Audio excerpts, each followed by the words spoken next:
Tisha Mostafa Sarwar ফারুকীর wife, এখন উনি wife দেখে, উনি উপদেষ্টার ওয়াইফ দেখে ওনার ছবি নাই। তারিন আওয়ামী লীগের অত্যন্ত সহযোগী, দীর্ঘদিন আওয়ামী লীগ হাসিনাকে সহযোগিতা করে অবৈধভাবে ক্ষমতা টিকিয়ে রাখছে, কালচারালি বিভিন্ন জায়গায় সহযোগিতা করছে।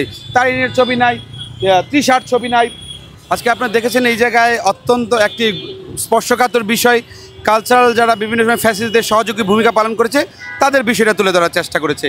কিন্তু আমি স্পষ্টভাবে বলতে চাই, এইটা যারা করেছে কোনো সংগঠন কারো নাম নাই, হয়তো সচেতন ব্যক্তিবর্গ করছে, কিন্তু তারা অবচেতন মনে বিতর্কিত ইস্যু করছে। এখানে সবাই কি কালচারাল মব সৃষ্টি করছে, কালচারাল ফ্যাসিলিটিদের সহযোগিতা করেছিল? এটা সম্পূর্ণ একটা ভুয়া কথা। এই সাকিব খান হয়তো জানাইছে মারা গেছে বঙ্গবন্ধু, সেই 15 আগস্টে শোক দিবসে একটা শোক জানাইছে, কিন্তু আলটিমেটলি এই জায়গায় তারপরে আপনার শাহেদ আলম, আব্দুল নূর তুষার সাহেব এরা রেগুলারলি এদের বিরুদ্ধে কথা বলছে। আলটিমেটলি বর্তমান সরকারে আপনাদের খোঁজা উচিত, সরকারে কোন উপদেষ্টারা কালচারালি সহযোগিতা করছে হাসিনাকে। আপনারা জানেন না বঙ্গবন্ধুর মুভিতে কারা চরিত্র অভিনয় করেছিল? ওই তিশা মোস্তফা সরোয়ার ফারুকীর ওয়াইফ, তারা পর্যন্ত আওয়ামী লীগের ক্ষমতায় হাসিনার ক্ষমতাকে দীর্ঘায়িত করে সহযোগিতা করছিল। এখন উনি ওয়াইফ দেখে, উনি উপদেষ্টার ওয়াইফ দেখে ওনার ছবি নাই। তারিন আওয়ামী লীগের অত্যন্ত সহযোগী, দীর্ঘদিন আওয়ামী লীগ হাসিনাকে সহযোগিতা করে অবৈধভাবে ক্ষমতা টিকিয়ে রাখছে, কালচারালি বিভিন্ন জায়গায় সহযোগিতা করছে।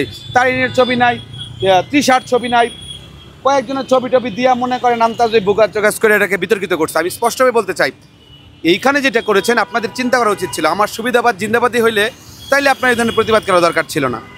রিয়েলি কারা আওয়ামী লীগের দোষর, কালচারালি কারা আওয়ামী লীগকে সহযোগিতা করেছে সেই বিষয়টাই তো আপনারা তুলে ধরতে পারেননি। তাহলে এই বিতর্কিতভাবে কেন তাদের নাম আপনারা বাদ দিচ্ছেন?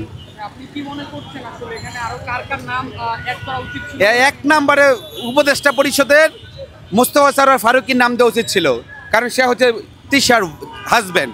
সে কীভাবে উপদেষ্টা পরিষদে জায়গা পায়? যে বঙ্গবন্ধুর বউ চরিত্র অভিনয় করছে, তার হাজব্যান্ড কীভাবে উপদেষ্টা পরিষদে এই 1400 লোকের হত্যা এবং 30,000 মানুষের আহত এবং পঙ্গুত্ব বরণ করছে, তাদের রক্ত এখনও মানুষের হৃদয়ে রয়েছে। সেই রক্তের উপর পাড়া দিয়া মোস্তফা সরোয়ার ফারুকীর আপনার সংস্কৃতি বিষয়ক উপদেষ্টা বানানো হয়েছে। এই ধরনের নাটক।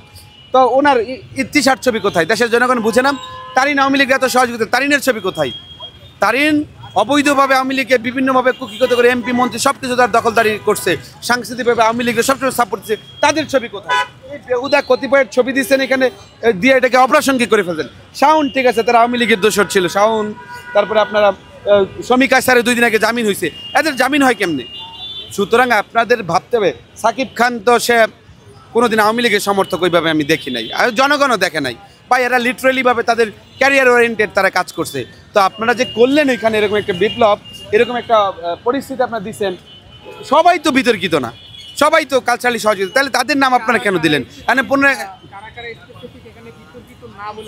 আপনারা স্পষ্ট ভাষায় বলি, শাহেদ আলম কয়দিন আওয়ামী লীগের সহযোগী ছিল, সারা জীবন বিরোধিতা করে ভাই ভূমিকা রাখছে।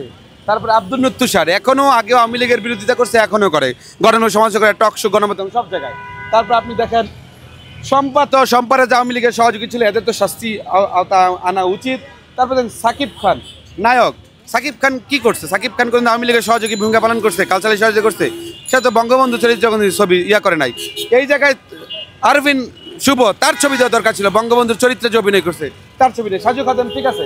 তারপরে আরশ খান আন্দোলন করছে, রাস্তায় ওরা আন্দোলন করছে, ওকে ছবি দিয়া ওই একদিন পোস্ট করছে কি সেটা নিয়ে তাদের বিরুদ্ধে স্টেপ নেওয়া হয়েছে। সো আমি পলিটিক্যাল পরিচয় আছে, আমি ঢাকা বিশ্ববিদ্যালয়ের সাবেক মেধাবী শিক্ষার্থী, আমি বর্তমানে একটা রাজনৈতিক দলের নেতৃত্ব দিচ্ছি।